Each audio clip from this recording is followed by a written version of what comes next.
Welcome to Two Pepper Cinema Club. My name is Blaise. I am James. And today we're going to be giving our review of Black Panther while totally lit up on Mad Dog 357 Ghost Pepper Edition.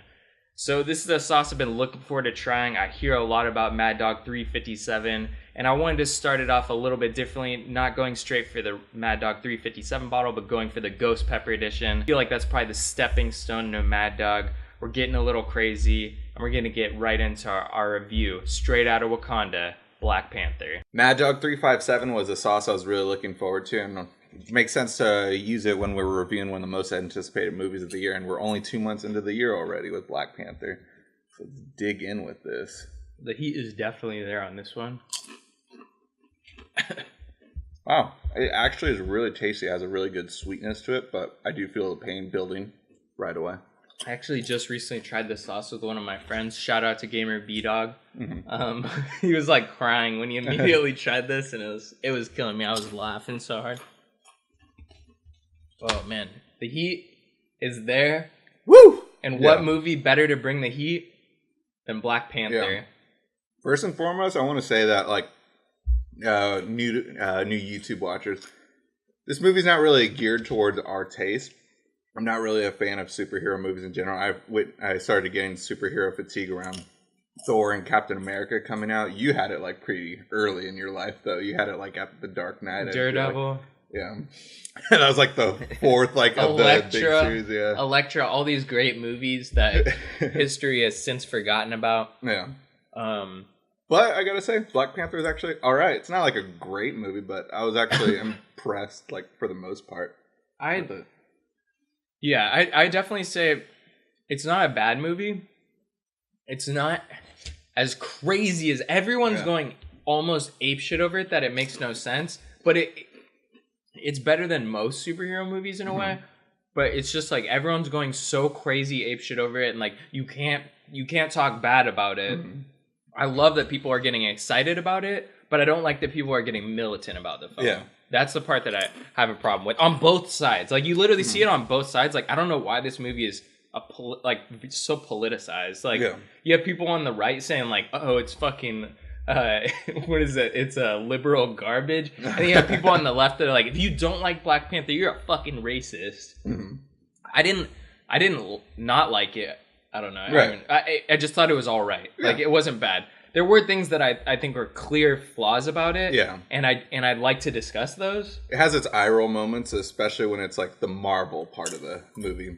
A lot of the jokes, like the "what are those" joke. Like, oh my god, the "what are those" joke was such a like. I like that there wasn't as much comedy in most Marvel movies. Yes. Yeah.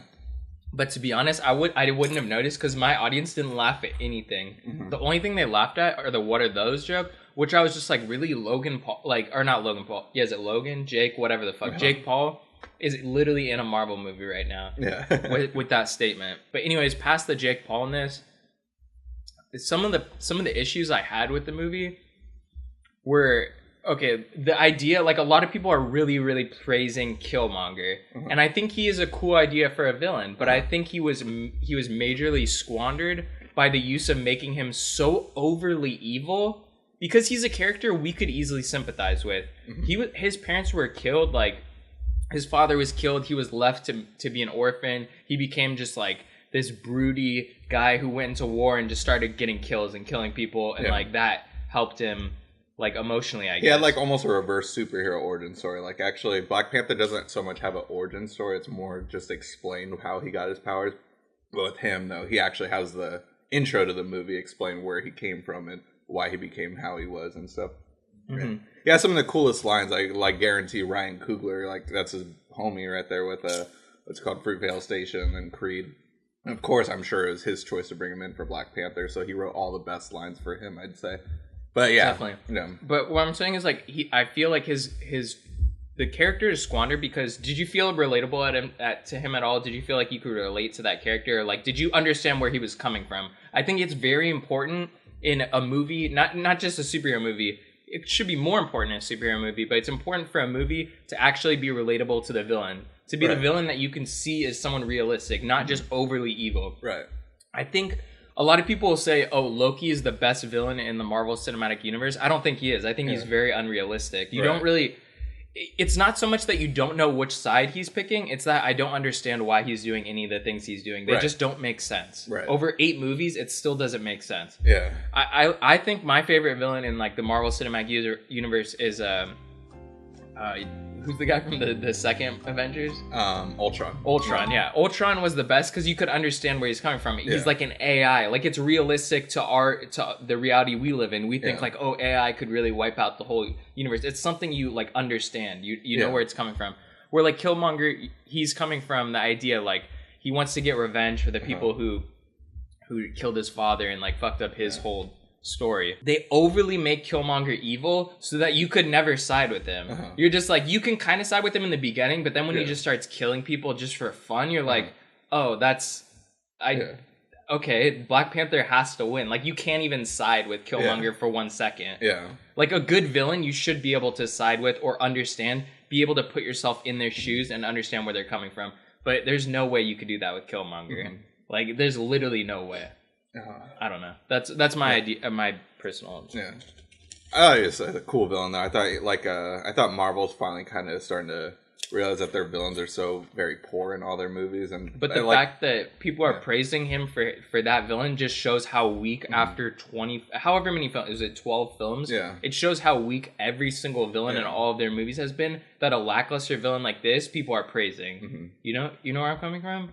I mean, not so much. I thought he was actually pretty well utilized. I mean, I don't know what people are saying online. They're saying that he's like the only, like they're saying you can side with him, which I agree. His character, you should be able to side from him. But I'm saying they're making him so evil that you can't side with him.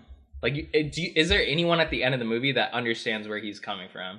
Like, he's a psycho. Yeah. No, he is, But I'm not sure, like, the context so far. But, like, I haven't done the research on like how people are praising so far, but overall, it's like just Michael B. Jordan's performance. I thought it was pretty awesome, though. Yeah, and well built. Like I thought, like the Vulture and him are finally the only villains other than Ultron that I thought were like well utilized in the movies. Because they actually have like a background. Exactly. Yeah. One of the other things I didn't understand, I felt like this movie's super claustrophobic. Like they decide to say like, okay, Wakanda is like this huge like place where they have all this technology and people are developing. The only thing you ever see, like you never really see anyone. Like there's a shot in a bazaar, you only see like some people. But you never see anyone developing any technology besides T'Challa's sister. So like, did she just develop the technology for everyone in the whole city? Like she didn't even have like a couple underlings under her just like working on anything. Like, I don't know, it just feels so claustrophobic. Like it's like the film's literally done on like maybe 6 sound stages. It's actually surprisingly, there's only like 3 or 4 different like indoor locations, and also the main fight scene. Couldn't you throw some extras in the background just to make it seem more like this is a really like this is a real civilization? It doesn't feel like that at all. I don't know. I feel like they have that issue every single movie where they blow their load on visual effects, but can't even pay a couple extras to just stand in the background to make the scenes a little more lifelike. But I don't know. That's just a personal problem, I guess. But I think that should be a more widespread issue. No, that's a good point. What is SAG minimum? It's like $150 a day. You can't just pay like 6 guys. Like what is that? $2,000 on your budget?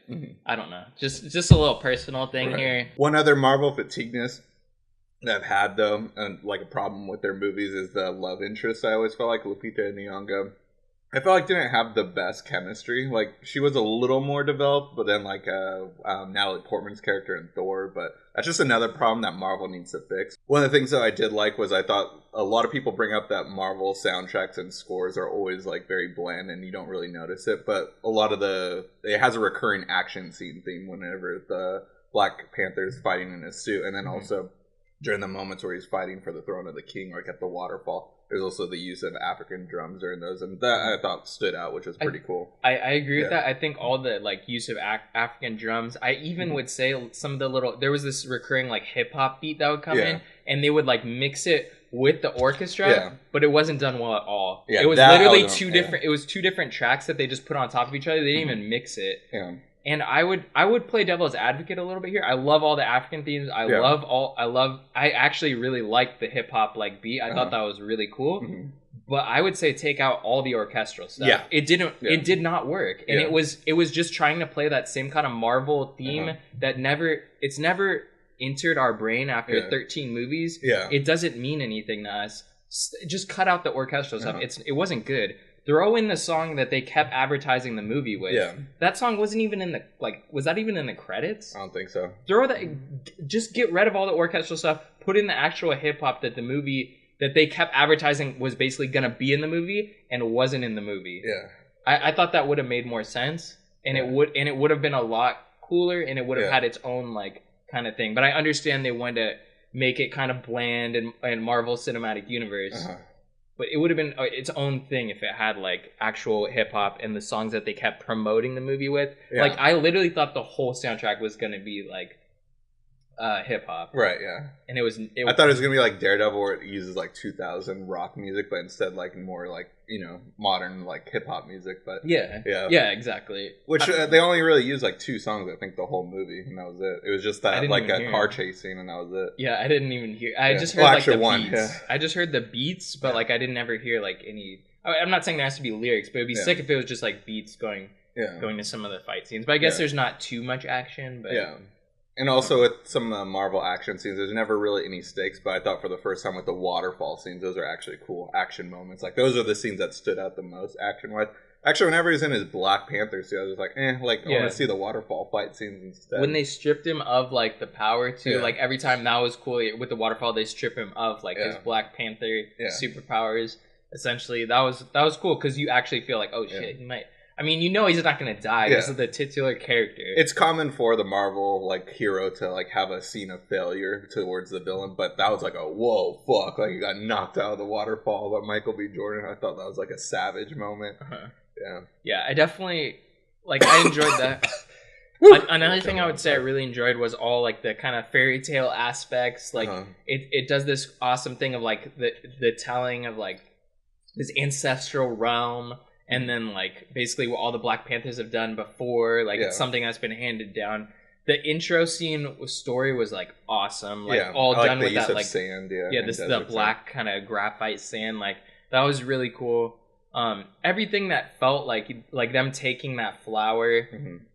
Sorry, the herb. Yeah. Taking that herb and going to the ancestral realm. You feel me? Yeah. Very ayahuasca influenced, obviously. I thought that was cool. A lot of the problems that I had were just problems that I would say everything that it did to stay within the Marvel kind of realm were the problems. Everything it did to subvert those things was what worked. Yeah. That was like the main thing. Yeah. I loved everything it did to, like, kind of step out of that, but everything it did to, like, keep itself grounded within that whole ecosystem just really brought it down. Yeah. Like, the music was something that kept it in that ecosystem and could have been elevated if they did not do that orchestral work. Like, it's not, like, one of the better movies I've seen, like, but just in terms of superhero movies, I'd say this is one of the better ones I've seen since The Dark Knight Rises. Not as good as Christopher Nolan's superhero movies, but I don't know if I go that crazy. No, but for me, just though, like would you say the stakes are that low? Like, no, I just say I just haven't enjoyed really a superhero movie. And this one I actually enjoyed, and that was the last one that I actually truly, like, enjoyed. Like, I'm putting it up there where just, like, I just enjoyed it. Like, Getting into Mad Dog, though. Very impressed with this. I liked it. Yeah, I think it definitely has a heat level that I want to, like, kind of always stay at. This is, like, our base heat level for this show. I think it makes the show interesting. But I would definitely say that Mad Dog 357 Ghost Pepper, go pick up a bottle of this stuff. This is great. This is quite spicy. It has a kind of a sweet flavor to it. I think the sweet's a little synthetic for me, but it's at least different than some of the other sauce we've had that had, like, this vinegary. Yeah, it's less vinegary and it's a lot more thick, which I liked. And it's bringing in this, like, heat, like, where it's like snot coming out, where it's not sweat and pain that I feel. It's just like my hair's falling out. Like, I'm balding by the second. The hair follicles, the sweat is just coming out of the pores of my head. But what can I say? I like that. Yeah. Anyways, guys, tune in next week. We're gonna be watching Annihilation. Go check this out. This is going to be a must-see. Already saying it now. They wanted to recut it.